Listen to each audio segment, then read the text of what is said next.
Bonjour à tous, bonjour et bienvenue dans ce 79e épisode de DevApps, podcast consacré à l'actualité, au développement et à l'architecture des technologies.net. Nous enregistrons aujourd'hui cet épisode, nous sommes toujours sur le temps de midi, il est midi 4 pour ceux qui sont en écoute avec nous. Nous sommes le 15 octobre 2021, je regarde, oui c'est bien juste, en direct sur Twitch, je viens de le dire, je suis Denis Voituron, accompagné de Christophe Peunier, que je fais monter et qui est là. Bonjour Christophe, comment vas-tu ? Bonjour Denis, 79 déjà. Alors là, je vais faire de la confusion. C'est lui le Belge, c'est pas moi. Mais déjà, Ouais, ça va vite. Tu te rends compte ? Ouais, ça va vite, le nombre d'années derrière, à raison de un podcast tous les mois, ça fait quand même déjà un paquet de mois et un paquet maintenant d'années. Je sais pas, 5, 6 ans peut-être déjà. On devient vieux, c'est terrible. Attends, je vais diviser par 12. Oui, c'est ça, je te laisse faire le calcul pendant ce temps-là. Alors, Richard, comme vous le voyez, ne sait pas nous rejoindre aujourd'hui. Tant pis pour lui, il écoutera l'épisode. Mais par contre, nous avons un invité, un peu comme tous les mois aussi. Et cet invité, hop, je le fais venir aussi, c'est Jérémy Janson. Bonjour Jérémy. Salut. Bonjour Jérémy. Tu vas bien ? Bonjour. Écoute, oui, très bien, très bien. Profite du beau temps pour montrer du code.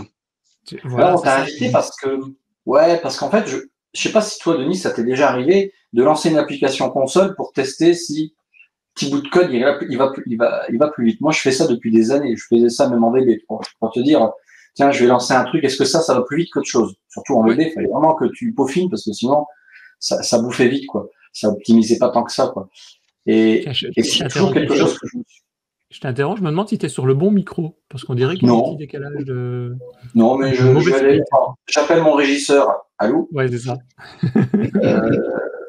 Mais continue à parler pendant que tu fais. Fais deux choses à la fois. Ouais, sinon ça va pas aller. C'est nettement mieux le son. C'est vrai ?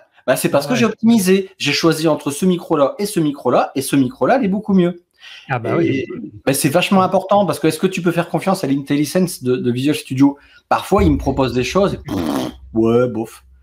Non, mais c'est vrai. Et du coup, qu'est-ce qui est mieux ? Parse.int ou converse.int ? Bon, après là, c'est la gestion d'erreur qui va être importante. Mais qu'est-ce qui est mieux ? Dans plein de code. Et en fait, j'ai vu que tu avais partagé quelque chose sur LinkedIn et ça m'a vachement intéressé et je voulais que tu viennes nous en parler.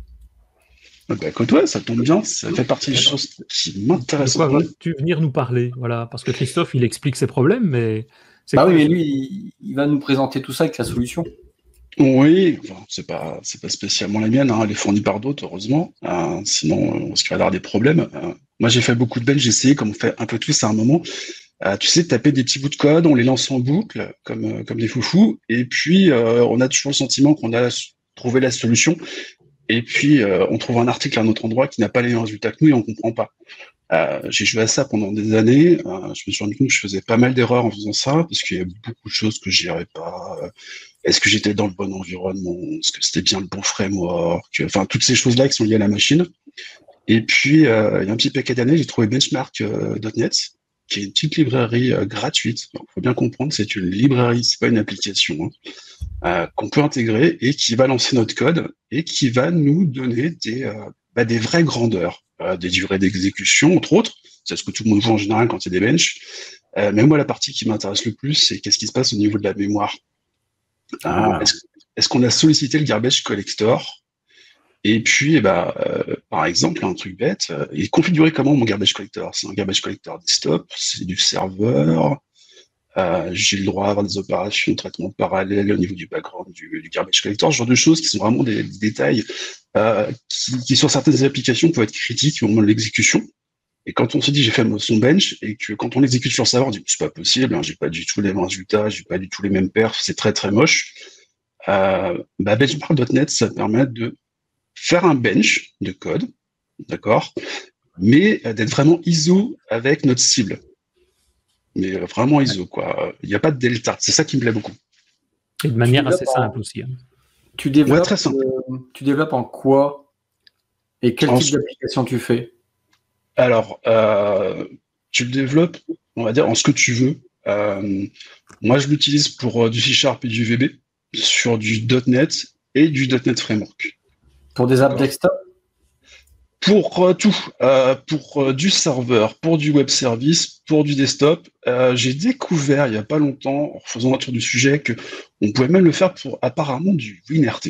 J'étais un petit peu choqué par la chose, mais ils sont allés très loin et on peut vraiment simuler beaucoup de choses. Et j'ai cru voir qu'on pouvait faire de .NET native aussi. C'est vrai que on te demande sur quel type de projet tu es, mais on ne t'a même pas laissé le temps de te présenter, dire où tu travailles, ce que tu fais dans la vie. Puis... C'est pas grave, c'est vrai que je suis pas là pour la pub. Moi, j'ai quand même, comme ça, on te connaît comme ça. Enfin, ceux qui ne te connaissent pas vont te connaître. Ouais, alors moi perso développeur, moi aimé beaucoup de choses, voilà. Concrètement, je suis un peu le saint patron des technos abandonnés. C'est-à-dire que je suis développeur depuis le tout début de .NET Framework, un peu comme vous, j'ai commencé quand c'est arrivé. Et puis, je me suis intéressé à pas mal de solutions comme Oracle Foundation, WCF et autres, ce qui fait que aujourd'hui, je suis développeur pour Intem Software, donc un éditeur, pour lequel je travaille essentiellement sur des logiciels .NET Framework, C# et VB. Voilà. Dans un contexte aujourd'hui WinForm, mais j'ai eu la chance de balayer toute la stack, ce qui fait que niveau bench, en fait, quand j'ai vu la chose arriver, les possibilités que ça offrait, je me suis rendu compte que j'étais dans le faux. Voilà. Tu es passé sur des aspects de benchmarking dont on va parler ici. Pourquoi ? Parce que tu as eu des problèmes avec les applications Alors, pour quelle raison ? Non, je me suis rendu compte que, si tu veux, le problème, c'est quand on va bientôt avoir fait 20 ans de .NET, il y a un gros défaut, c'est qu'on sait qu'une syntaxe est bien, comme dit Christophe, ou on le sait pas. Et puis, le souci, c'est quand tu parles à un de tes supérieurs, tu fais comment pour quantifier le fait que ce soit bien ? Ouais. Est-ce que c'est 2-3 fois plus rapide ? Est-ce que tu consommes 2-3 fois plus de RAM ? Voilà. Et moi, la solution Benchmark.net m'a servi justement à pouvoir mettre des quantités à chaque fois, quantifier, et vraiment voir ce qui se passait au niveau de l'exécution de mon code. Voilà. Et sur le benchmark, si tu veux, moi j'ai fait une autre petite erreur. J'ai découvert il n'y a pas longtemps, j'ai été mis sur le droit chemin par des personnes que j'attendais pas, Microsoft d'ailleurs. Là, on va parler d'une solution de micro-benchmark, d'accord ? Soyons clairs, benchmark.net, l'objectif, c'est je teste des scénarios, je regarde, soit je peux m'attendre, et je cherche à regarder leur temps d'exécution, soit je m'attends à comparer les scénarios pour trouver le plus rapide. Un peu pour répondre à la question que posait Christophe tout à l'heure. Donc, benchmark.net va servir à ces deux types de scénarios, mais il peut être intégré dans des grosses solutions pour voir dans le temps comment évoluent les temps d'exécution des différents scénarios. Chez Microsoft, ils font ça avec d'autres choses. Ils ont un outil qui s'appelle Crank, qui est très sympa, moi qui m'était présenté par les personnes de l'équipe ASP.NET. J'ai trouvé ça super sympa et ça leur permet dans le temps de voir comment évoluent les performances de ce qu'ils codent eux-mêmes. Et puis, c'est génial. Et la partie benchmark.net, c'est vraiment orienté, je teste 2-3 méthodes, et puis je vais les comparer. Voilà. Moi, je vais dire un peu, c'est mon approche, même si on peut faire beaucoup plus de choses avec. Aujourd'hui, c'est un peu ce que je vais vous présenter. Ouais, c'est ça. Ok. Écoute, le plus simple, c'est peut-être de le présenter et de passer sur des démos, c'est ça ? C'est ça. Tu nous as préparé des choses. Je fais quoi ? Je partage ton écran ? Alors, écoute, je vais te laisser partager l'écran, effectivement, s'il te plaît. Voilà. Comme je disais en off tout à l'heure, j'ai été très sage, contrairement à l'habitude, je n'ai que 2 slides. Alors, chose importante à connaître sur benchmark.net, c'est que je disais tout à l'heure, c'est une librairie, il y a un repo GitHub, donc on peut aller consulter le code, il y a beaucoup d'échantillons de code, et surtout, c'est disponible au travers de Nuggets, donc pas de surprise, tout le monde peut l'utiliser. Petite chose sympathique, quand on utilise benchmark.net, en fait, il faut comprendre un peu le workflow et les différentes étapes par lesquelles on va passer. En fait, on a que 3 choses qui nous intéressent vraiment. La première, c'est, on va dire, moi j'ai qualifié ça par la partie où je code. La deuxième partie où je vais compiler, je vais exécuter mon code, et puis après j'ai la partie analyse. Pour la première partie, c'est un peu ce que disait Christophe tout à l'heure, c'est voilà, j'utilise IntelliSense, je vais taper ma première méthode qui fait de la concaténation, je vais taper l'autre qui fait, je sais pas, du string builder, une autre qui fait un hash, je sais pas quoi. Et puis, je vais me proposer des choses. Bon, j'ai fait plus ou moins confiance, et puis j'ai codé mes scénarios. La partie qui, pour moi, est vraiment sympathique, c'est quand on va compiler, exécuter. Benchmark.net, c'est de la magie, honnêtement. vous avez codé un code. Oula, le gars il parle même plus français. Vous avez codé une petite application, c'est une application console, benchmark.net. Vous codez une application console, une seule application. Quand vous allez la lancer, benchmark.net va, par ses mécanismes internes, lancer la compilation de plusieurs versions de votre application. Ça, c'est juste génial. Et après qu'il aura compiler ces différentes versions, il va les exécuter avec les paramètres et les configurations que vous lui aurez demandées. Pour faire simple. Quand tu dis, ouais, c'est ça, quand tu dis, il va compiler plusieurs versions, c'est-à-dire ce qu'on voit sur ton slide, plusieurs versions du framework notamment, c'est ça? Il va prendre du 4.8, du 3.1, il va prendre du 3.1, du 6. Et la chose qui est sympathique, c'est qu'il va, par exemple, pas faire que prendre du 6 ou du Core 3.1. Si tu as choisi de faire une compilation pour le 32 bits, il va te faire une compilation pour le 32 bits, une compilation pour le 64. On va vraiment pouvoir cibler chaque élément. Et ça, c'est vraiment sympa. Le truc qui est sympathique, donc j'ai pas forcément bien représenté sur la slide, c'est que, par exemple, j'ai présenté les deux cas de figure où on va travailler du 4.8. On va travailler du 4.8 en 32 et en 64 bits.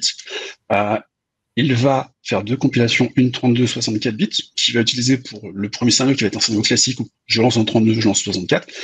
Si on a choisi en plus d'avoir une configuration, vraiment on va dire, tiens, je veux une configuration garbage collector server et une garbage collector client, il va reprendre les résultats des précédentes compilations et les réutiliser avec les autres configurations.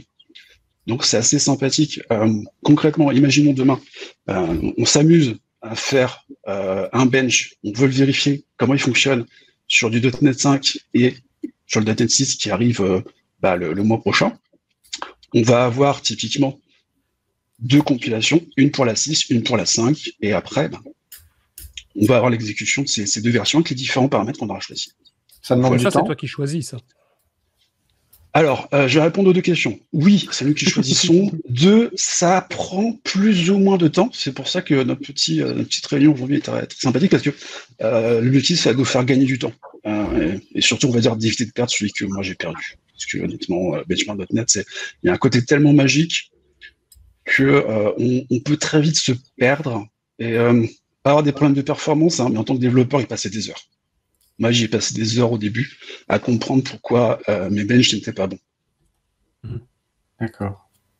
Parce que derrière, justement, c'est bien la question à faire rebondir sur la suite, c'est la partie analyse n'est pas forcément une partie évidente. Et si on a mal configuré son projet, ses benches, on va retirer les informations qui sont pertinentes et qui peuvent nous faire, nous faire voir des erreurs qu'on aurait commises dans la configuration. Mais je montrerai ça tout à l'heure pour être très clair, vous comprendrez très vite. Voilà. Est-ce que je réponds bien aux deux questions que vous posiez ou ouais. J'ai hâte de voir. On va voir avec écoute, le démo, c'est ça. Moi aussi, j'ai hâte de voir. Pourquoi ? Parce que dans la partie analyse, c'est souvent là qu'on va se fourvoyer. On va dans un premier temps regarder ce qui sort à la console. On va avoir des logs, on va avoir du CSV, du HTML, du Markdown, du plot et autres. Moi, j'aime beaucoup le fait d'avoir une sortie directe dans la console. Le fichier de log, je le réutilise rarement. Ce que je préfère, c'est pouvoir conserver les fichiers HTML pour pouvoir les afficher rapidement ultérieurement.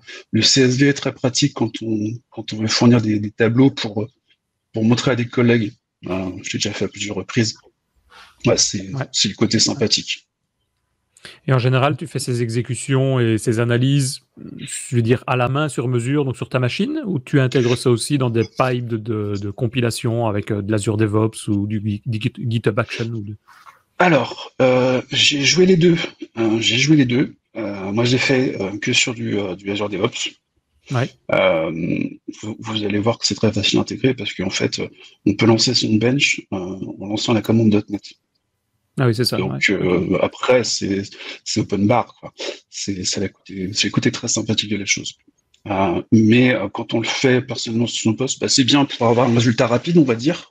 Mais je suis tenté de dire que quand on fait ça, il faut juste le faire pour comparer rapidement. Si on veut de la mesure précise, il faut lancer un bench qui est vraiment configuré pour être lent et long.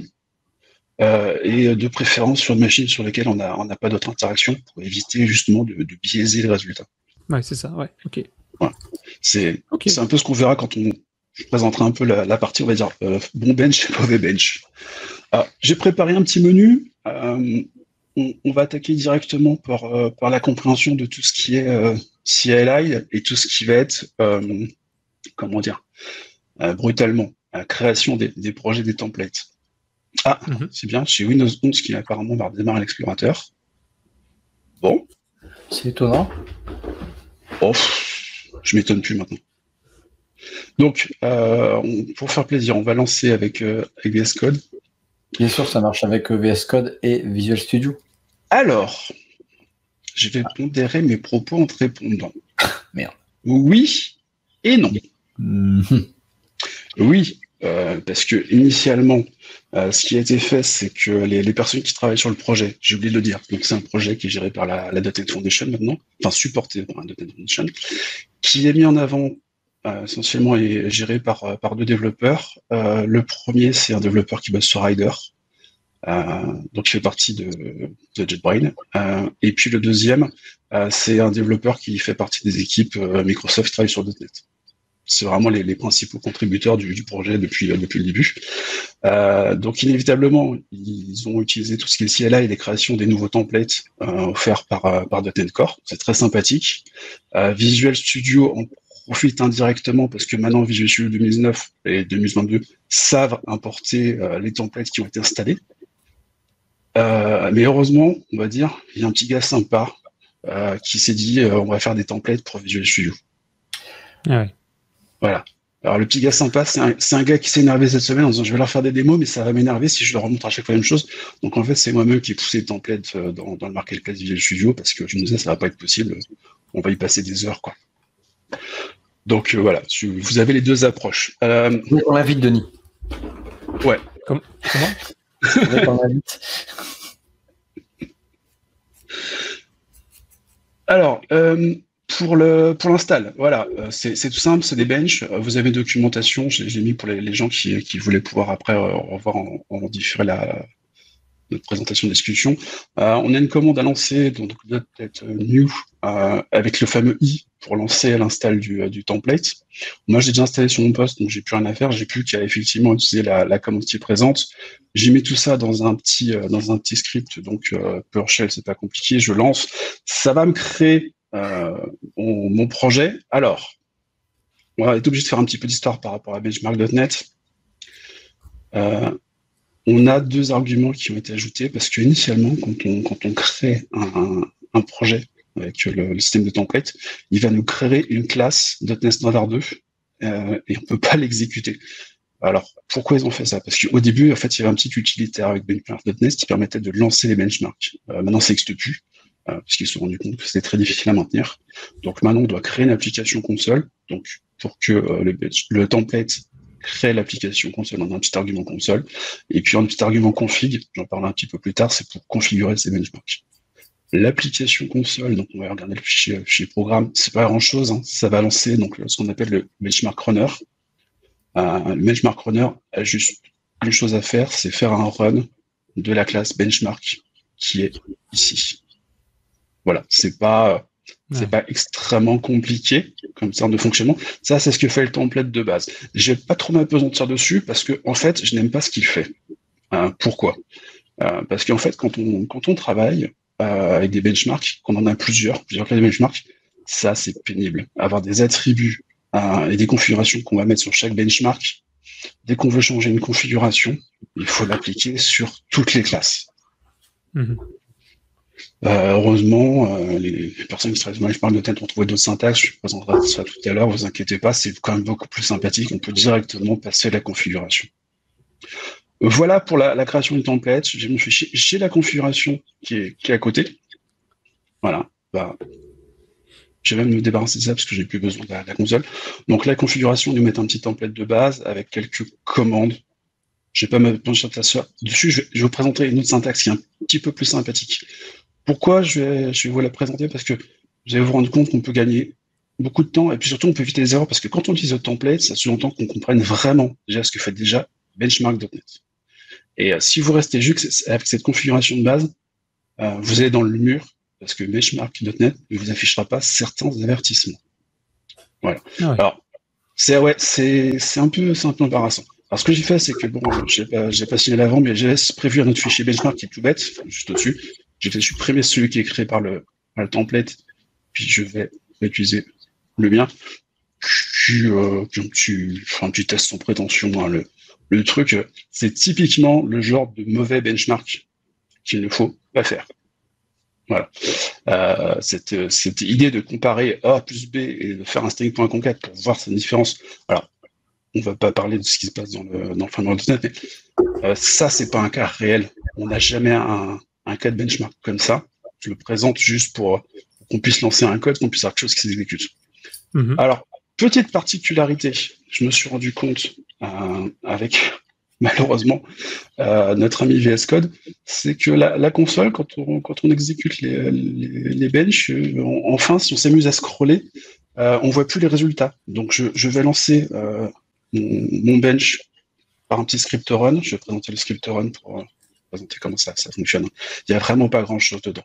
Donc, le principe, c'est on fait un .NET run avec un C, une compilation release. Voilà, tout simplement. Ça va lancer donc notre programme. Donc, ça va prendre le benchmark runner, ça va faire le run avec le benchmark, je rappelle, qui est ici. Et ça va utiliser la configuration. Alors, c'est pour ça que je trouve un peu tordu. La configuration qui est là, donc le benchmark config qui est là. OK. Là, tel quel, j'ai rien choisi.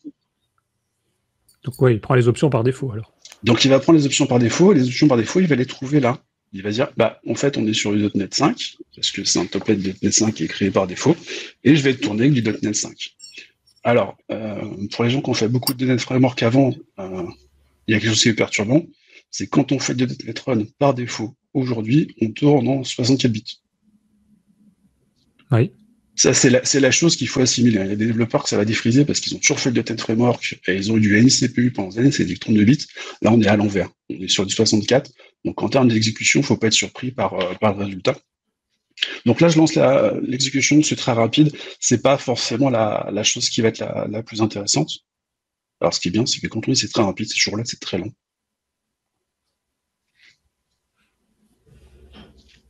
Alors.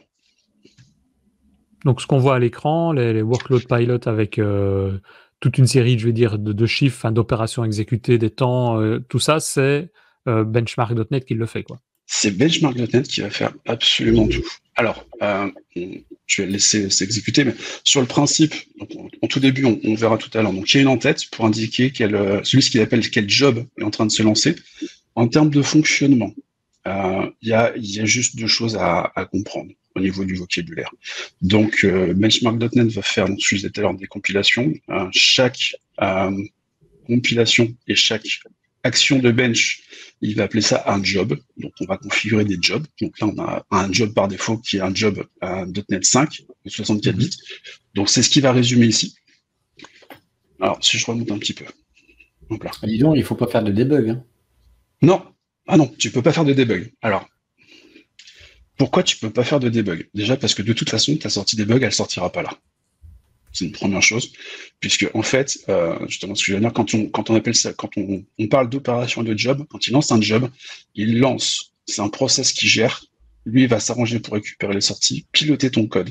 Il faut comprendre cette chose qui est un petit peu bizarre, qui est franchement magique, c'est que notre programme qui est lancé là, va effectivement lui fournir une classe qui est ici, benchmark, mais il faut savoir que ce qui va se passer en réalité, c'est que c'est pas notre projet qui va être compilé. Il va créer un projet qui va compiler avec cette classe-là, qui va faire hériter d'une autre. C'est-à-dire que si vous mettez un tilde là devant, c'est foutu. Vous pourrez pas compiler. Vous verrez des messages d'erreur. Moi, j'ai fait la bêtise de le faire au tout début. C'est pour ça que j'ai pu voir décortiquer le fonctionnement. C'est assez perturbant. En fait, il faut considérer le fichier, vraiment la classe qu'on fournit benchmark, il faut la considérer comme étant un fichier. Enfin, moi, je la considère comme ça aujourd'hui. Si je fournis un fichier de paramétrage, de config. Voilà. Ouais. Le scénario, enfin, moi, je pense qu'il faut plus le considérer comme étant un fichier. Ça vous évitera des déboires, surtout si vous faites .NET Framework, parce que typiquement, vous allez penser à votre fichier appconfig, par exemple, vous voudrez mettre à côté ici à la racine, et vous direz, c'est quand même bizarre, qu'il y a des choses qui ne prend pas en compte. Ce sera normal, Benchmark.NET n'est pas fait pour prendre en compte un certain nombre d'éléments de configuration qui sont dans les fichiers appconfig. Donc il faut vraiment comprendre, il est là vraiment pour traiter ce fichier. Donc il est vraiment sur l'orientation qu'on a depuis .NET Core, configuration par le code. C'est vraiment ça. C'est pour ça, surtout, qu'il a sa classe, ici benchmark config, qui est juste à côté. C'est vraiment sa logique, qui est vraiment logique de .NET Core. Voilà. Alors, si on revient effectivement à la question du debug, Christophe, t'inquiète pas, quand il y a des bizarreries, des choses qui vont vraiment mal, l'avantage, c'est que le système remonte qu'il y a une erreur. Malheureusement, il ne remonte pas tout. Donc moi, quand je fais vraiment beaucoup de benchmark, ce que je fais à côté, c'est que j'ai un projet de test unitaire pour vérifier que mon code s'exécute bien avant de le passer à benchmark.net. Oui, ça c'est une chose aussi à mon avis, si je comprends, il ne faut pas servir de benchmark.net pour simuler en quelque sorte des tests unitaires, quoi. C'est deux choses différentes. Tu fais les tests unitaires d'un côté, tu fais le totalement différent par après. Okay. Ah oui, c'est vraiment pas le même monde. D'ailleurs, si on y regarde de plus près, quand tu regardes tes benchmarks, c'est indiqué dans les bonnes pratiques. Par défaut, le scénario, premier scénario qui est présenté, il se représente sous cette forme-ci, donc calculeur numéro 0, on va dire. C'est là qu'on voit que je suis un pur développeur Visual Studio, moi. Je passe mon temps dans mon Visual Studio et pas dans mon VS Code. Typiquement, le scénario, par défaut, il est comme ça. C'est un void. En termes de bonne pratique, on dit clairement qu'au niveau des benches, il faut lui fournir la classe qu'on est cherché à instancier. Il faut lui fournir un résultat. Pourquoi ? Parce que lui va se charger de tout ce qui est libération des ressources. Et puis, ça va l'aider aussi à voir un peu ce qu'on consomme. Donc, c'est plutôt pratique. Donc, en termes de pratique, il nous est fortement conseillé de retourner à chaque fois sur chaque scénario des classes, des valeurs, enfin, ce qu'on a cherché à manipuler. Ah oui, ok. Ça fait partie des choses qu'il faut. Ça aide aussi pour le debug. Alors, le bench, quand il se déroule, on va effectivement voir les différentes opérations se dérouler. Je ne vais pas vous faire une décomposition de tout ça. Ça, c'est entièrement décrypté sur le site benchmark.net pour les gens qui veulent voir le détail. Le principe, il faut comprendre que quand on va lancer le test et cette opération, ça va faire en sorte de gérer tout ce qui va être préchargement, pré-exécution. Donc, on va avoir toute la partie chargement à froid qui souvent nous fait souffrir en tant que développeur .NET, qui va être gérée avant. Donc, il va s'assurer que toute la partie problématique chargement à froid, on ne l'a pas. Par contre, on peut très bien, par système de configuration, dire que on veut justement faire un bench et savoir ce qui se passe au niveau de la configuration, au niveau de notre exécution quand on est en chargement à froid. C'est un cas de test un peu particulier. On peut jouer avec benchmark.net pour voir ce qui se passe au chargement. Quand tu veux dire chargement à froid, c'est tu as des configurations, toutes sortes d'objets à devoir mettre en mémoire. Donc il va charger de le faire une fois. Ouais. Et après, il va appeler tes méthodes de benchmark, de test entre guillemets, mais toujours avec ces données mémoire qui ont déjà été préchargées pour pas polluer le chargement de tes objets, c'est ça? Ouais, pour les personnes qui ont fait .NET avant, c'est le premier lancement, quoi, la première exécution de ton application. Ah oui, c'est ça, oui, ok. Ouais. Tout ce qui est... Et donc ça fait partie aussi, tout ce qui est pré-compilation, puisque le compilateur va générer le just-in-time, va prendre l'objet, les mettre. Donc tout ça, tout cet aspect de pré-compilation, elle est présente dans ce chargement à froid dont tu parles alors. Tout à fait. C'est ce qui fait que benchmark.net est vraiment magique à ce niveau-là. C'est que il sait nous retirer cette problématique, mais il sait aussi, si on veut la voir, à nous la fournir. Donc c'est assez sympathique.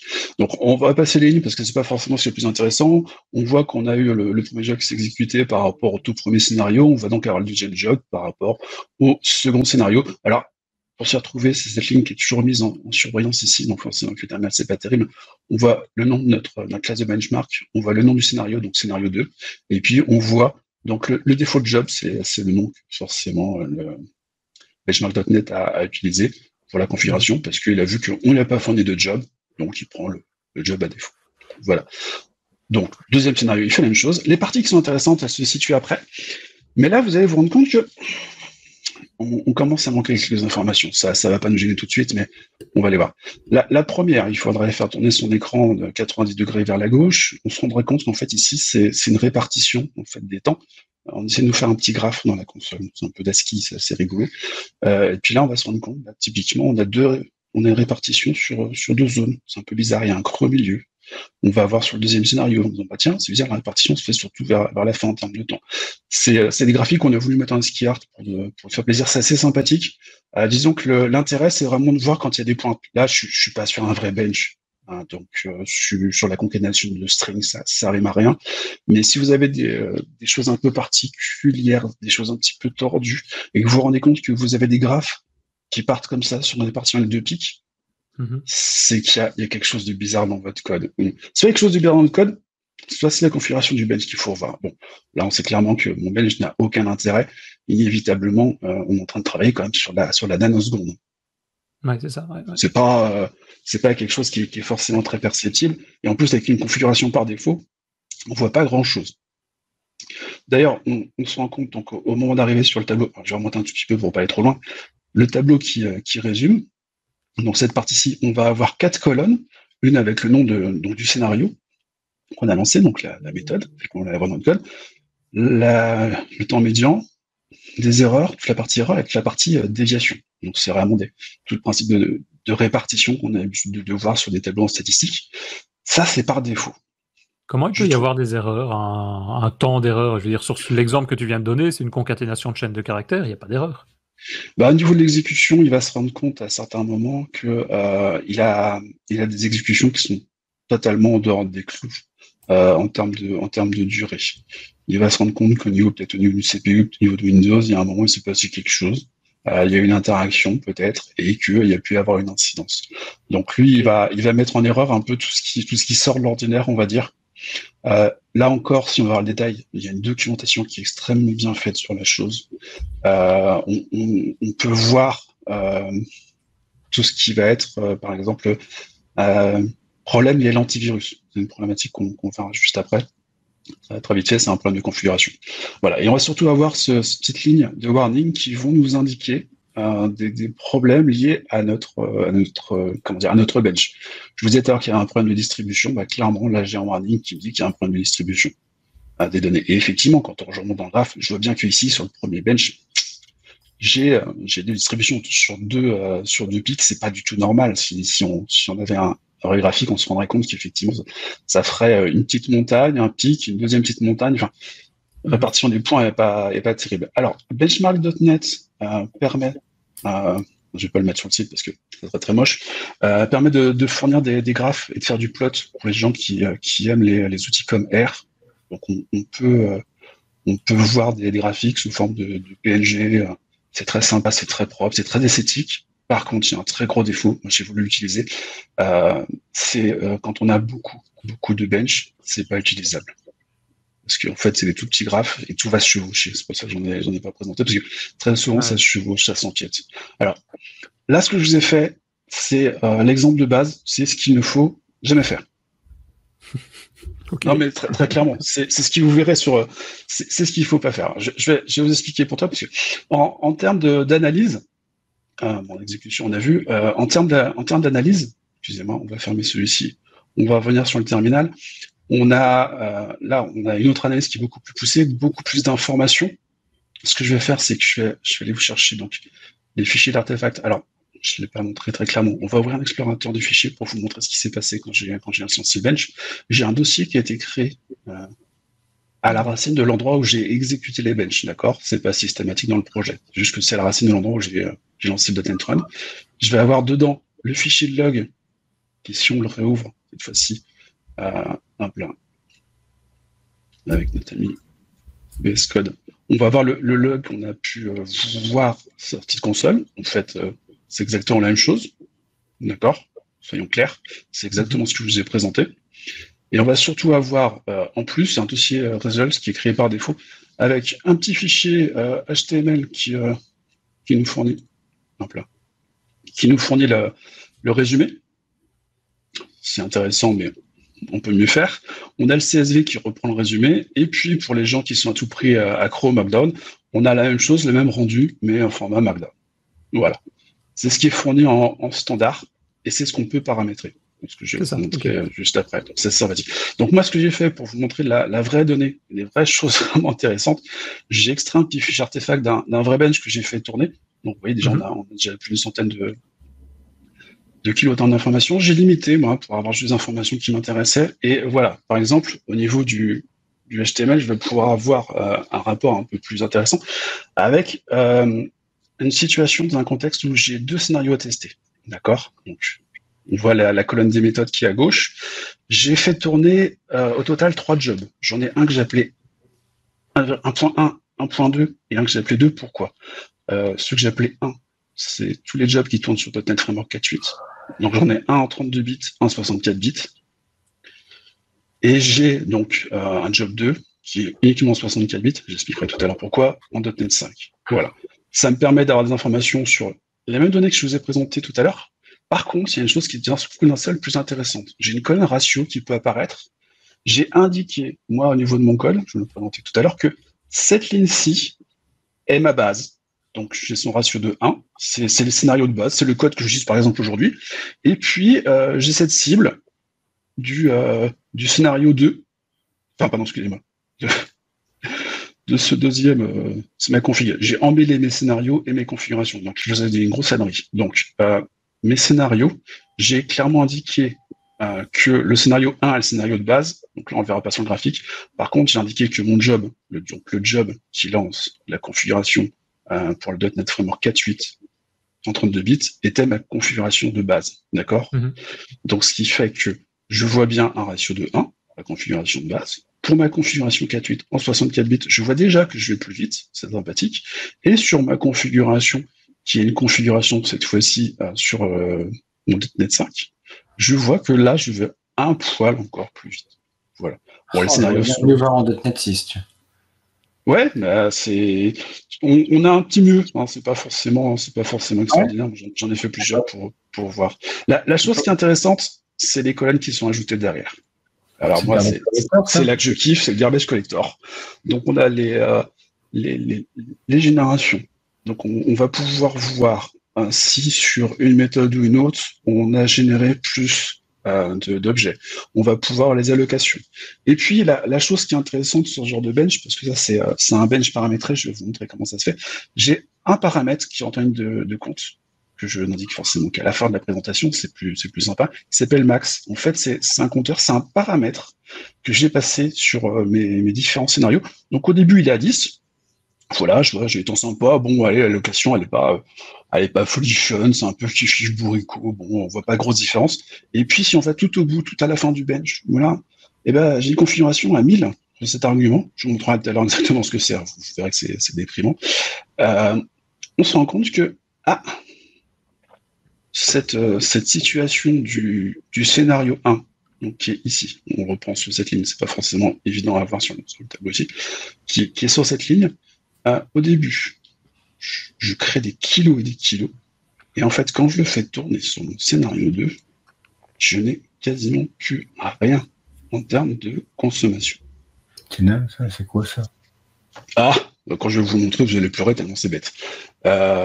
Et ça, typiquement, quand on regarde à la fin, on se dit, c'est marrant, j'ai pas du tout les mêmes résultats. Quand je regarde les benches au début, pourtant, c'est la même méthode qu'on utilise. C'est juste que ce qui est important pour qu'un bench soit vraiment utile et efficace, il faut avoir un bench paramétré qui va reproduire ce qu'on a dans la vraie vie. Sur cette méthode, allons-y gaiement, on va l'ouvrir. C'est la solution dite paramétrée ici. Ce sont encore une fois uniquement des concaténations. C'est le fameux mythe, vous savez, qu'on vient en permanence des développeurs qui nous disent « Mais il faut mettre du stream builder partout ». Je pense que vous l'avez peut-être déjà vécu dans certaines équipes, non? Ouais. Et écoutez, c'est le dollar avec les string format, en gros. Voilà, et c'est typiquement le genre de bench qui servent à lutter contre ça. Donc j'ai fait la première chose qui est le premier scénario qui est le plus moche qui soit, à savoir le scénario 1, c'est une boucle for qui fait des concaténations. J'ai créé en amont un tableau, je vous présenterai tout à l'heure la configuration. J'ai créé un tableau et puis je concaténe, et je renvoie ma string. Et puis de l'autre côté, je fais la même chose, mais cette fois-ci avec un string builder. Les développeurs vont avoir des préjugés par rapport à ces deux scénarios. Vont dire, c'est un tel ou un tel qui est plus performant. Et par bench, on se rend compte que en fait, les deux situations peuvent être intéressantes. Par contre, je reprends l'argument max qui est ici, si on regarde le niveau du code, le max, on le revoit là. C'est ni plus ni moins qu'une propriété max que j'ai mis ici. Et j'ai un petit attribut RAM où je dis à benchmark.net, vas-y, joue, fais-toi plaisir. Je lui fournis 4 paramètres. Chose qui est intéressante parce que moi, j'ai déjà fait sur la base de données. Params, c'est un attribut sur lequel on peut indiquer une source. Donc, vous pouvez très bien, soit par code, soit par un accès à une base, vous dire, voilà, mes données, elles sont là, joue avec. Pour reproduire vraiment des cas réels. Ça peut être intéressant. Donc moi, c'est juste des boucles. Donc j'ai choisi en gros le maximum de chaque boucle. Et là, on se rend clairement compte que au début, ça va. Les chaînes de caractères à concaténer, c'est pas énorme. Par contre, dès que vous dépassez, on va dire les centaines ou les milliers, on commence à avoir des vraies différences. Voilà. Ça, c'est typiquement le genre de choses qu'il faut à tout prix faire quand on fait du benchmark. Ne pas s'arrêter à dire, allez, j'ai codé mon truc, je l'ai fait vite fait, à l'arrache, je vois que telle syntaxe est plus performante. Il faut à tout prix voir dans quel contexte la syntaxe est plus performante. Là, c'est un exemple concret qui fait mal, parce que ça casse un petit peu quelques idées préconçues qu'on peut avoir sur la chose. Donc c'est un bench vraiment simple, mais on voit bien, enfin surtout quand on reste avec ces informations de mémoire, que dans le temps, nos scénarios console. Bon, je rappelle toujours, j'ai les deux premiers scénarios qui sont les deux scénarios .NET Framework, le dernier qui est un scénario .NET 5. C'est plutôt sympa, quoi. C'est plutôt sympa. Alors, et ça, le dernier, c'est .NET 5 avec quel scénario? C'est le scénario String Builder? C'est le scénario de la String Builder. Donc, je vais essayer de dézoomer pour que ce soit, j'espère que ce sera encore assez lisible. Donc, on voit bien que je suis sur la partie, le problème c'est que je les connais par cœur, c'est que je suis bien sur la partie scénario 2, donc le String Builder. Pourquoi j'ai pas mis des noms à rallonge, c'est parce qu'après, on s'y retrouve plus. Donc, j'ai bien mon contexte String Builder, là, j'ai ma bête concaténation. On voit bien les réactions, finalement, dans un .NET Framework en 64 bits et puis un .NET 5 en 64 bits. On voit bien qu'effectivement, il y a un petit delta. Ce qui est important, c'est de se rappeler que dans ce bench, on ne veut pas tourner .NET 5 en 32 bits. Ça, et donc, on voit ici que c'est quand même le String Builder qui est plus performant, quoi. Sur des grosses quantités de concaténation. Tout à fait. C'est ça qui est intéressant, c'est de se rendre compte qu'il ne faut pas faire de conclusions trop hâtives quand on fait du bench. Parce que quand on regarde ici sur les premières parties, on voit bien arriver à une centaine de concaténations, c'est la colonne ici à 100. On voit bien qu'arrivé à 100, on commence à sentir le delta entre la simple concaténation et le string builder. Par contre, vous voyez, sur des petites quantités à 10, honnêtement, c'est anecdotique. Surtout que la plupart des développeurs, ils vont juste regarder les temps. Alors, oui, il y a un mieux au niveau du temps. Ce qui est surtout intéressant, c'est qu'est-ce qui se passe au niveau de nos ressources mémoire. Enfin, pour des développeurs .NET, aujourd'hui, c'est ça qui est vital, quoi. Parce que moi, j'ai beaucoup de développeurs qui vont me dire, arriver à 1 milliseconde, franchement, j'ai juste 300 nanos à côté, c'est anecdotique. Et au niveau des temps, c'est quel type de colonne que tu vérifies généralement? Parce que je vois, il y a la colonne des moyennes, des erreurs, des déviations standards. Donc c'est laquelle? Moi, celle que je regarde de préférence, c'est la colonne effectivement du temps médian. Je regarde toujours en termes d'erreurs si je vois des gros deltas entre les différentes structures, parce que justement, souvent c'est là que je m'inquiète, je me dis il y a un truc qui est tordu. Si on y regarde de plus près, vous vous rendez compte que au début, quand on a un petit max qui est fixé, on a des gros écarts. Donc c'est là qu'on peut se dire que finalement, peut-être que nos paramètres ont un gros impact. Et quand on descend tout en bas, on va se rendre compte que finalement, la colonne des erreurs, elle est à peu près contenue, quoi. Qu'on soit sur le premier, sur le deuxième, c'est à peu près convenu. Moi, je fais toujours attention à ça parce que justement, ça permet de m'aiguiller. Est-ce que finalement, je suis sur un bon match? Pour moi, la colonne erreur est très sympathique pour ça. Elle aide vraiment à dire, est-ce que finalement, c'est pas moi qui suis dans l'erreur? Et donc, la colonne d'erreur, pour revenir dessus, c'est il n'y a pas d'erreur dans le code, c'est juste des valeurs qui prennent, par exemple, énormément de temps, enfin trop de temps ou trop peu de temps. En gros, il a des marges minimum, maximum. Il a des marges minimum, ouais. Et on peut même jouer avec ces marges, on peut jouer avec beaucoup de choses. Mais quand on joue avec, on va avoir un très gros problème, c'est que des fois, on ne va pas arriver à exécuter nos benches. Ça, c'est très embarrassant. Donc justement, maintenant, on va voir un petit peu ce qui se passe niveau config, maintenant qu'on a vu un peu les résultats. On a vu un petit peu ce qu'était paramètres. On va voir maintenant ce qui est config. Donc, Bad Bench, on en a parlé. Le template, je vais vous en parler un petit peu. L'analyse, on en a un petit peu parlé. Donc, attaquons la configuration, qui est quand même la chose la plus intéressante. Moi, j'ai fait un petit template pour Visual Studio qui peut être utilisé, installé facilement. On en parlera très vite. Vous pouvez le retrouver sur le marketplace. Il y aura un extraordinaire. Ce que j'ai fait dans le template, c'est que j'ai géré les deux situations d'exécution qu'on a pour un benchmark aujourd'hui. On a la première situation que vous avez pu voir tout à l'heure. On prend le benchmark runner, on lui dit vas-y, run ce benchmark. C'est parti. Et ici, on a un argument auquel on peut lui fournir la configuration. Voilà. Donc moi j'ai fait une petite méthode sur le benchmark config qui s'appelle get, qui est assez simple. On va aller voir ce qu'elle fait. Vous allez voir, il n'y a rien de vraiment extravagant dedans. On va je vais vous montrer les versions simplifiées édulcorées, parce que j'en ai fait 3 versions pour pouvoir vous montrer des choses intéressantes. J'ai une première qui est celle finalement que vont souvent utiliser les développeurs, c'est créer une configuration vide. Finalement, la configuration vide, quand on y regarde, ça correspond à ce que je vous ai montré tout à l'heure avec le template de base. La seule chose, c'est que ici, avec cette syntaxe dite fluent dans l'organisation de benchmark.net, on va pouvoir ajouter des sections de code. Donc, j'ai un job. Je vais dire, première section de code, j'ajoute ce job qui sera un job par défaut. Je lui indique que c'est le job de base. Donc après, quand je pourrais faire des comparaisons dans les tableaux, c'est ce qui permet justement de... Ouais, c'est le 1.0 du début, quoi. Le 1.0, ouais. Ça permet d'avoir des choses assez sympathiques.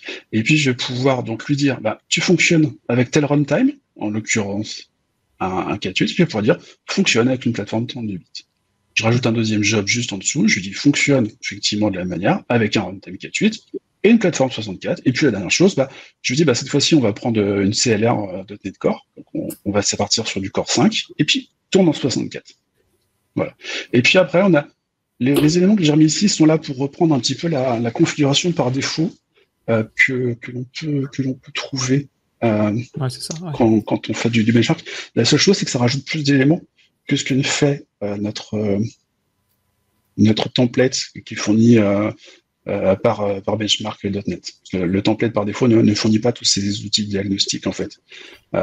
C'est un peu embêtant. Ce qu'on peut avoir aussi qui est plus simple et ce que je trouve sympathique, c'est que vous avez le manuel configuration, mais vous avez ici aussi pour benchmark la possibilité d'avoir ce qu'ils appellent la configuration à défaut. C'est bizarre, je l'ai pas mise. Pourtant ça fait partie de mes habitudes. Donc, vous avez une manual config et vous avez un... qu'est-ce que j'ai fait? Excusez-moi, c'est le défaut de config pour instance, tout simplement. Vous retournez celui-ci, en gros, vous avez retourné une configuration qui est vraiment une configuration complète et qui fournit tout le nécessaire. Pourquoi je n'utilise pas moi? Parce que, en fait, la configuration par défaut, elle va créer beaucoup de fichiers. Je n'utilise pas forcément. Moi, je préfère créer une configuration dans laquelle je vais gérer mes sorties et je vais dire, donc, j'ai mon logger parce que c'est celui qui sert à l'interface et j'ai 2 exporteurs, un pour avoir le CSV, un pour avoir l'HTML. Je n'utilise pas le Markdown. Donc, et au moins, tu vois aussi ce qui est fait parce que, oui, je suppose que derrière le default, même s'il fait une grosse partie avec les mêmes éléments, ici, au moins, c'est clairement indiqué, quoi.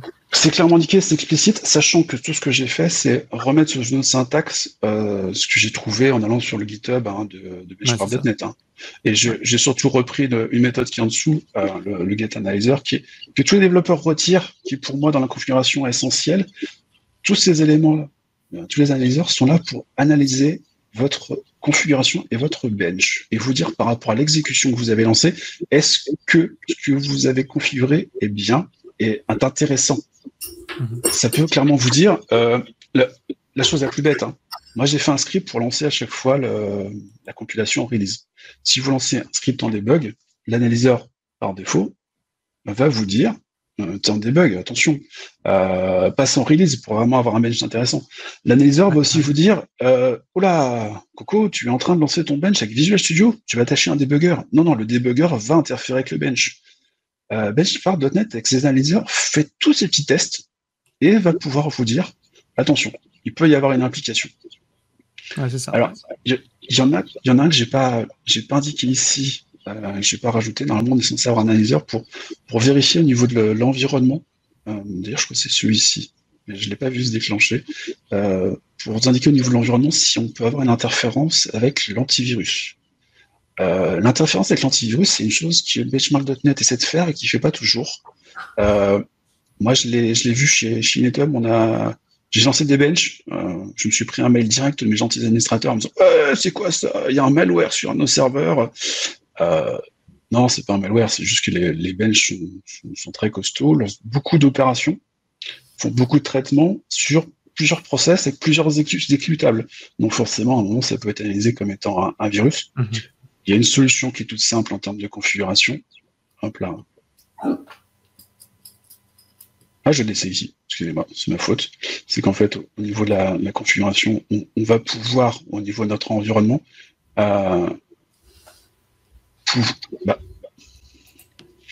c'est ma faute, je ne retrouve pas un fichier.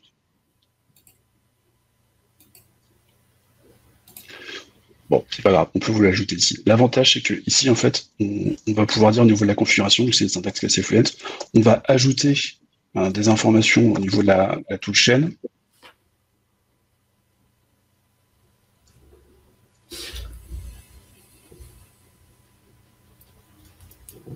Qu'est-ce que tu essaies de rajouter? J'essaie de rajouter au niveau de ma toolchain en fait une capacité pour lui dire au niveau de l'environnement de vérifier l'environnement pour voir où on en est, c'est ça? Non, pas l'environnement. C'est justement c'est là qu'il y a une erreur au niveau de la documentation. C'est bizarre, je pensais vous l'avoir mis de côté.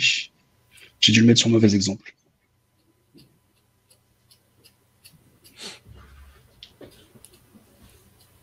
Il y a un petit paramètre en fait pour lui dire qu'au niveau de l'exécution des process, il doit travailler comme un seul et unique process pour éviter justement la détection avec les antivirus et éviter tous ces problèmes. Bon, eh ben, c'est ma faute. Ça n'impacte pas l'exécution et les performances? Ça va légèrement impacter l'exécution et les performances. Par contre, vu que tous les benches tournent dans le même contexte, en termes d'exécution, finalement, il n'y en a pas un qui sera plus pénalisé que l'autre. C'est ça qui est assez sympathique. Ça a été prévu justement pour qu'on puisse conserver cette logique de paramètres. Par contre, si vous êtes dans une situation où vos scénarios, votre objectif, c'est pas de utiliser Benchmark.net pour faire une exécution et au sein de la même exécution comparer les éléments, mais imaginons les comparer dans le temps avec une plateforme de benchmark complexe qui utiliserait les résultats de benchmark.net, là, ce sera embêtant. Parce que si à un moment vous activez cette fonctionnalité, il est évident que vous allez avoir des changements au niveau des temps. Donc il faut prendre en compte ce changement de paramètres. Il faut garder dans les mêmes configurations au fur et à mesure du temps. Oui, ça c'est clair. Si on veut les comparer dans le temps, il n'y a pas le choix. C'est primordial. Alors, je suis déçu. Je vais vous le montrer. C'est un petit paramètre. Si on va chercher dans benchmark.net, vous verrez. Vous faites une recherche antivirus. Ça va revenir tout de suite. C'est une petite chose qui est toute bête. Donc, l'antivirus, on va passer. La configuration, on l'a un petit peu vu. Une chose qui est un petit peu particulière par rapport à la configuration qui fait qu'on va souvent se prendre les pieds dans le tapis. Benchmark.net va nous remonter des informations nous disant que de temps en temps, donc, il trouve que les benches sont allés trop vite. Je prends un exemple bête, on a juste retourné une string, ils vont dire ça va trop vite, je pense pas que tes benches puissent être intéressants. Il y a cette possibilité au niveau des jobs de rajouter ce petit facteur, le unroll factor.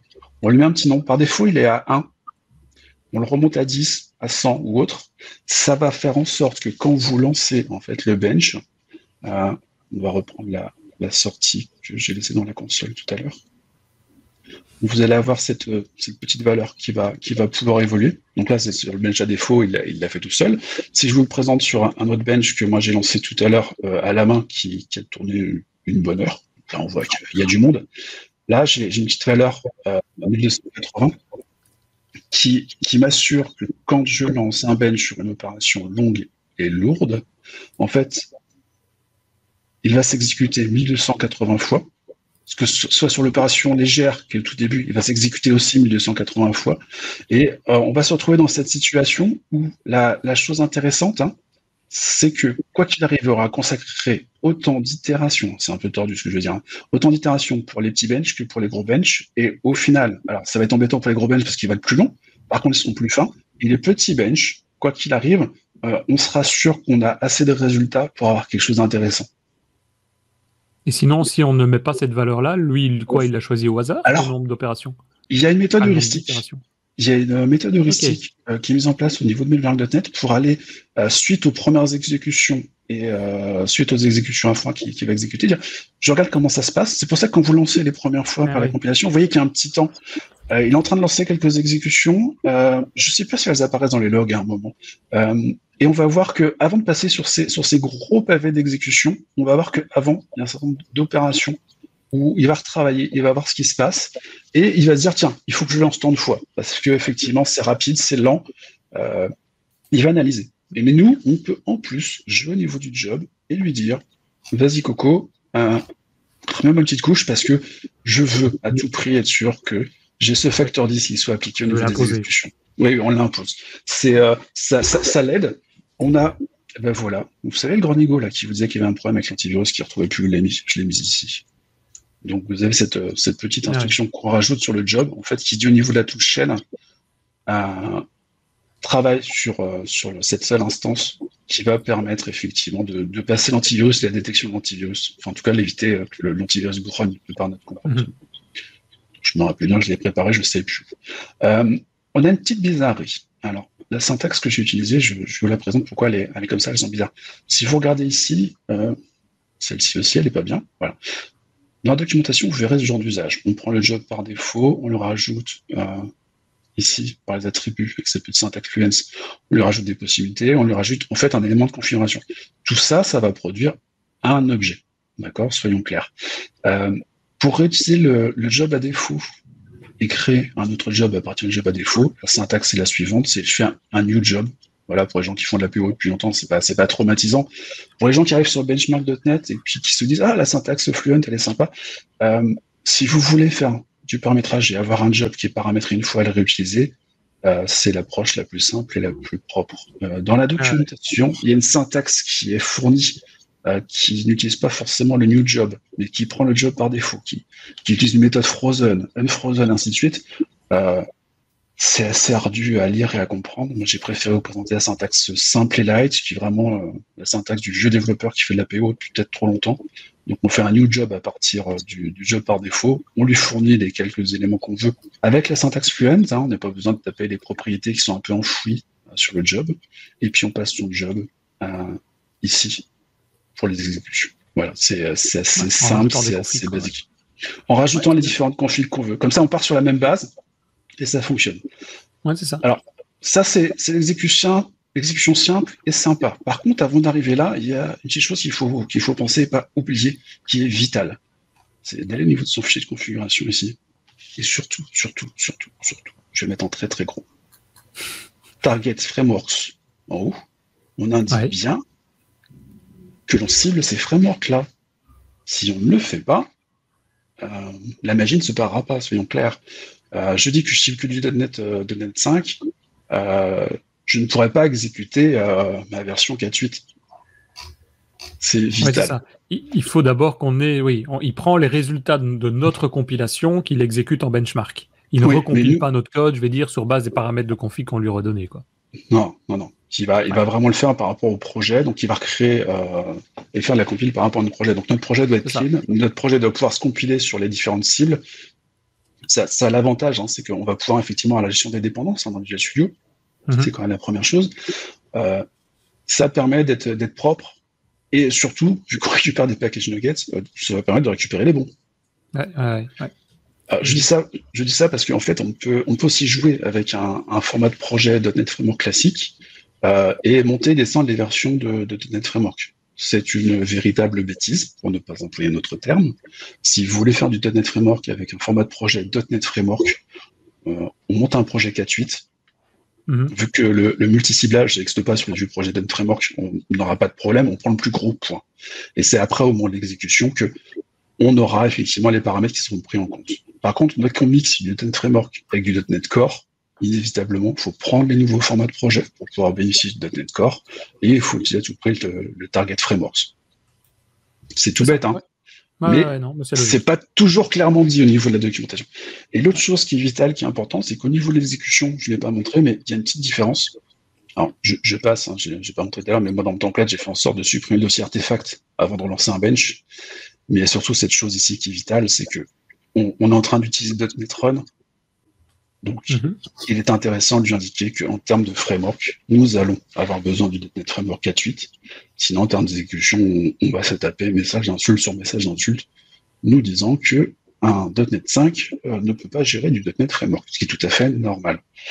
Si vous voulez cibler du 4.6.1, c'est pas compliqué, on remplace le 4.8 par 4.6.1 et puis c'est réglé. Il y a absolument rien d'extraordinaire. Sachant que le plus simple, c'est quand même de cibler allez, je le dis comme ça, on va dire la dernière version de .NET Framework. Ouais. Pour ne pas dire c'est ce qui est prévu apparemment. Hein. Non, mais c'était pour pas dire l'ultime, voilà. Non, c'est bien, c'était gentil, je l'ai dit à ma place. C'est pas moi qui l'ai dit. Voilà. Donc, on a aussi cette petite chose que j'ai pas présentée. Donc, le filter ici, ça sert à quoi? Ça fournit des arguments. L'exécution, c'est ces fameux arguments qui finissent ici. D'accord? Je dézoome un petit peu, qui font qu'on va passer sur la deuxième opération que j'ai proposée, donc la deuxième implémentation, qui fait partie des choses qu'on voit beaucoup dans la documentation. On voit les gens, tu sais, le benchmark switcher, qui lui a vocation non pas à aller juste chercher une classe de bench, mais à chercher au sein de l'assembly l'ensemble des benches qui sont disponibles et de les lancer. C'est la syntaxe qu'on verra le plus souvent. Moi, ce que j'ai fait, c'est que j'ai choisi de faire un template et de fournir un template aux développeurs qui fait ça, qui crée la méthode de main avec tout ce qu'il faut dedans, ce qui fait que si vous avez un développeur qui va tout prix passer des arguments, on passera dans le benchmark switcher. Si on a un développeur qui ne passe pas d'arguments, qui lance juste son bench comme ça, on va directement passer dans le run. Sachant que ça, c'est intéressant. Moi, je faisais comme ça au début quand j'étais sur le .NET Framework. Vous pouvez très bien aller dans le dossier bin, release, et lancer l'exécutable qui est fourni par Visual Studio. Parce que historiquement, on passait pas par là pour la version de .NET Framework. Non, tout à fait. Ok. Donc, sur base de ça, toi, d'après ce que je comprends, ça peut prendre quelques minutes, voire tu parlais tout à l'heure de quelques heures aussi, quoi. Ah oui. Ça dépend des tests. Ça dépend des tests. Et tu fais des tests sur quoi? C'est tu choisis les méthodes ou les parties de code où tu te dis tiens là il risque d'y avoir des problèmes de performance ou des problèmes mémoire donc je vais analyser. Tu vas pas tout tester. Moi je le fais pour aujourd'hui un cas concret qui ne correspond pas du tout à ce que je faisais avant. Pour prioriser mes développements, je le fais pour comparer des syntaxes que je sais plus ou moins anciennes ou plus ou moins obsolètes, et pour voir si ça vaut vraiment la peine et si ça aura un gros impact sur notre application finale. Justement, en fait, des tests unitaires, c'est des tests qu'on va laisser dans notre code, à mon avis, très longtemps, tout le temps, quasiment. Enfin, moi, je les garde, ils bougeront plus quasiment.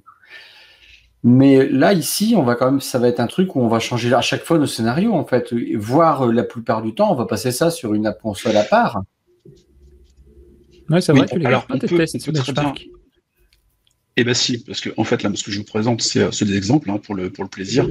Soyons clairs. En général, moi, la classe benchmark, ce qu'elle fait, c'est qu'elle va aller chercher sur mes dépendances et lancer mes méthodes de mon vrai code. Soyons clairs, c'est l'objectif final. Oui, mais une fois que tu as vérifié que telle manière de travailler ou telle méthode était plus optimisée que l'autre, quel est l'intérêt de garder encore ce code de benchmark? Moi, je les ai gardés, c'était sur d'anciens projets. Donc là, depuis que je suis des structures, je l'ai pas refait, mais je le regardais pour vérifier l'évolution dans le temps. Si un jour, il faut à tout prix que vous vous invitiez, excusez-moi, je vais peut-être dire une bêtise, c'était Sébastien Ross, l'équipe SP.NET. Il faut à tout prix voir avec eux. Ils utilisent Crank, qui est un outil présenté qui est absolument extraordinaire, qui permet de voir dans le temps les évolutions des scénarios. Basé sur benchmark.net ou Crank Alors, fait... ils savent gérer du benchmark.net. Ok. Habituellement, ils bossent pas dessus. Ils ont des solutions, c'est du Bombardier, c'est d'autres solutions qui sont faites pour faire des tests, qui sont très poussés, qui sont très sympathiques, qui sont plus orientés sur du web, mais ils peuvent tout faire avec. Ils ont monté un truc, c'est incroyable, c'est l'artillerie lourde, et ça permet de voir les évolutions dans le temps des différents scénarios. Oui, donc il y a quand même un intérêt, pas comme les tests unitaires pour valider la pérennité, on va dire, du code, mais ici c'est plutôt à la limite les faire tourner, je sais pas, peut-être une fois tous les mois, mais à intervalles réguliers pour dire tiens, on a fait une connerie à un moment donné quelque part. Quoi. On comprend. Quand tu sais que tu as une version de .NET qui va sortir, il est intéressant de vérifier, quoi. Oui. Et j'irais même plus, tu peux en profiter. Enfin, moi, j'aime bien les méthodes un peu Inception. J'aime bien glisser dans mes graphes des versions de .NET Framework qu'on supporte pas dans nos applications. Pour progressivement, parce que les gens se disent la nouvelle version, elle est peut-être pas mal. Un exemple concret, moi je l'ai fait il y a pas longtemps, j'ai des tableaux, donc j'ai fait circuler en interne sur des graphes, sur des tests qu'on a fait, comparer plusieurs méthodes de connexion, de gestion de service. Donc moi j'ai fait du bench sur du service web, sur du WCF, parce que historiquement c'est mon grand copain, et puis sur du gRPC, qui est mon nouveau copain depuis quelques années. Et gRPC on l'utilise pas, mais je l'ai fait exprès, quoi, pour que les gens se rendent compte que un jour, peut-être, va falloir s'y intéresser. C'est un peu insidieux, mais moi, les benches me permettent aussi de faire comprendre qu'il y a peut-être d'autres solutions que ce qu'on fait aujourd'hui, et sans juste travailler syntaxe, peut-être qu'il y a d'autres technos, à un moment, qui, quand elles arriveront, il faut peut-être les comparer à ce qu'on a déjà aujourd'hui. Mais je me sers beaucoup de benchmark.net pour ça. Et tiens, dans ce cas-là, tu parles de gRPC, donc on parle plus de l'aspect communication. Tu laisses dans du benchmark, ici avec benchmark.net, mais dans ce genre de test, des communications entre des microservices, entre d'autres applications, ou tu veux automatiquement, enfin un peu comme les tests unitaires, que ce soit vraiment isolé? Alors, non, je le fais vraiment sur un cas réel, parce que je veux aussi voir l'impact du réseau. C'est ça, ok. Donc, pour être même vraiment certain de ce que je fais, tu vois, je l'ai fait il y a pas longtemps, j'ai même mis 2 back-ends différents. J'ai eu un back-end core et un back-end .NET Framework sur 2 technos. Et mon client, donc benchmark.net, a été paramétré pour jouer mes 2 types de clients sur chaque plateforme pour voir exactement l'incidence du client et l'incidence du serveur. Ouais, c'est ça, ok.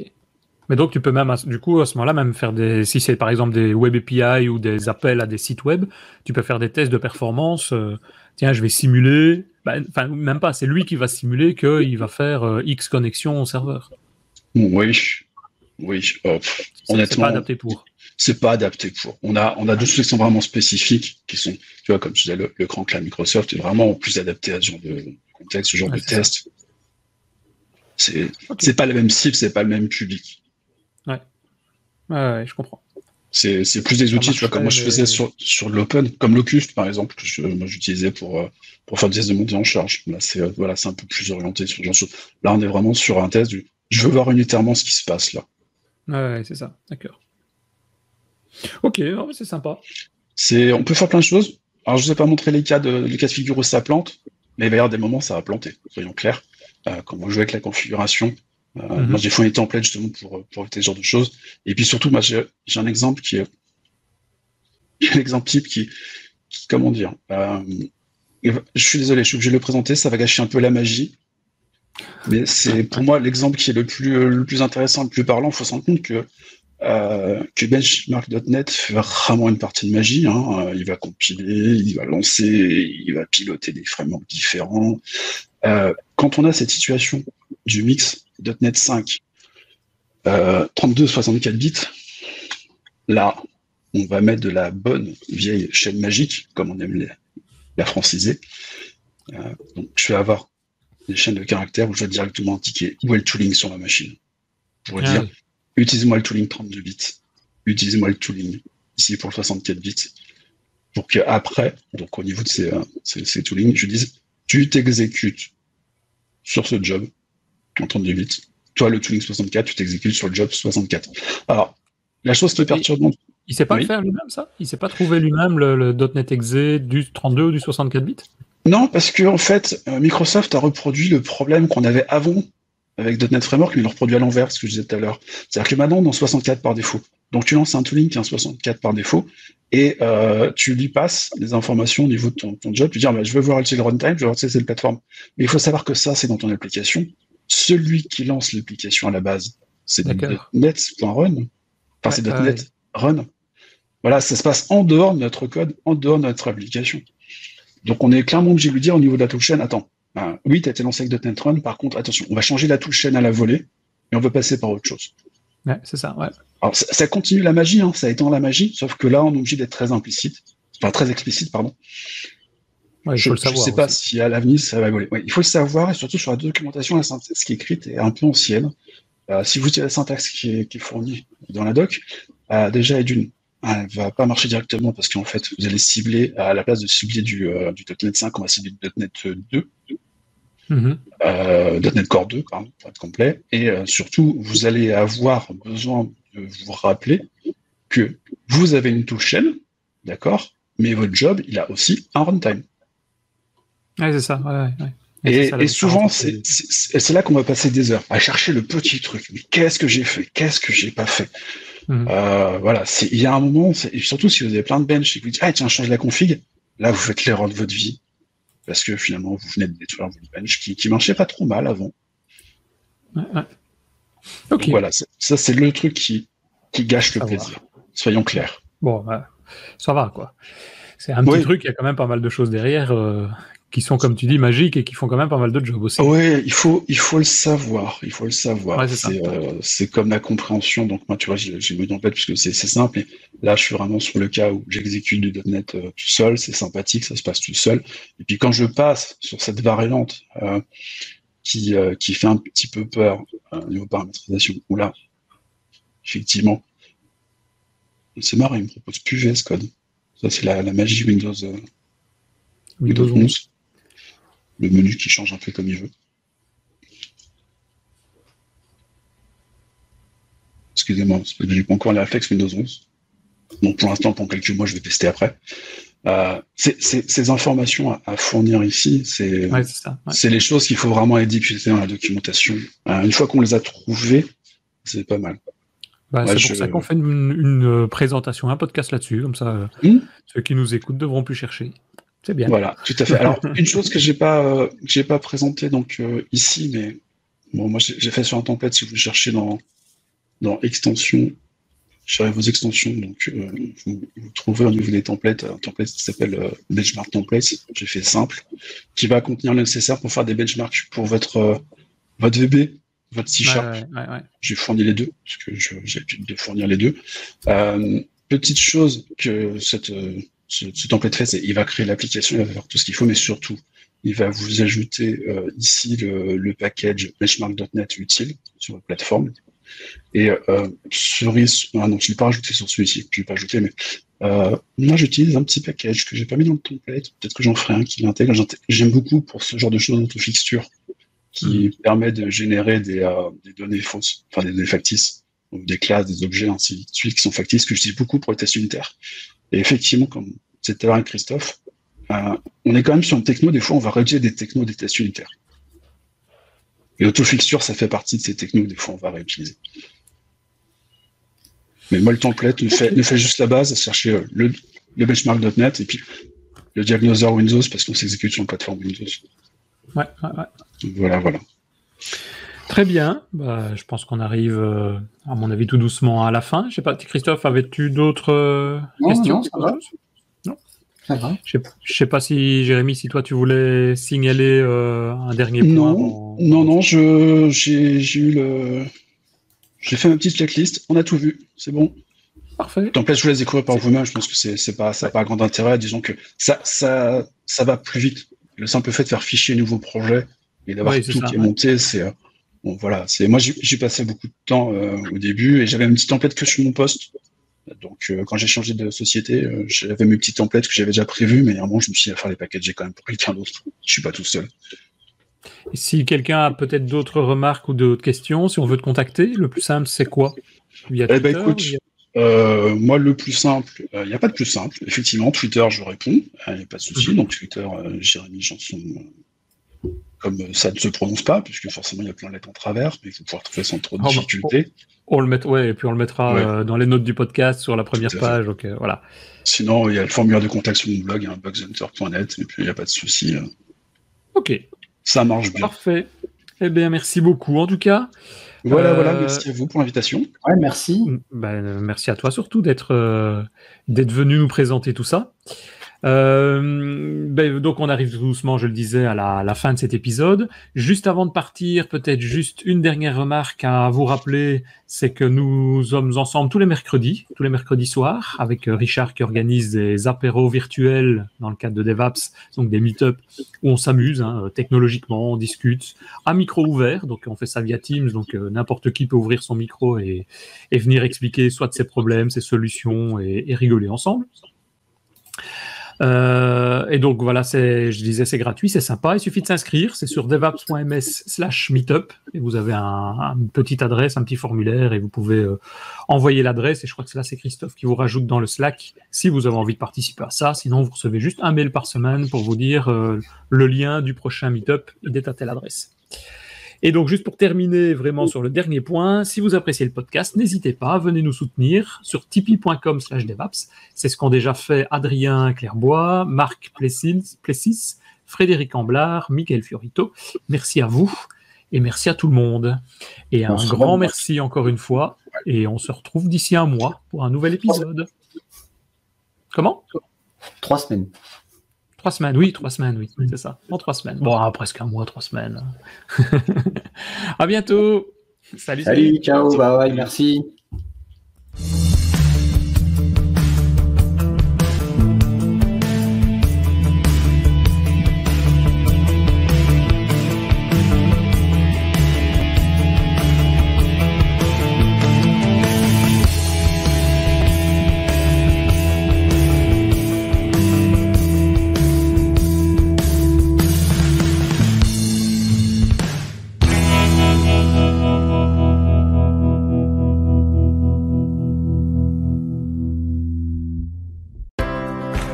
Si vous avez envie de discuter des technologies .NET avec nous, eh bien venez nous rejoindre sur notre Slack, devapspodcast.slack.com, en nous envoyant votre adresse email à slack@devaps.ms. À très vite sur Slack.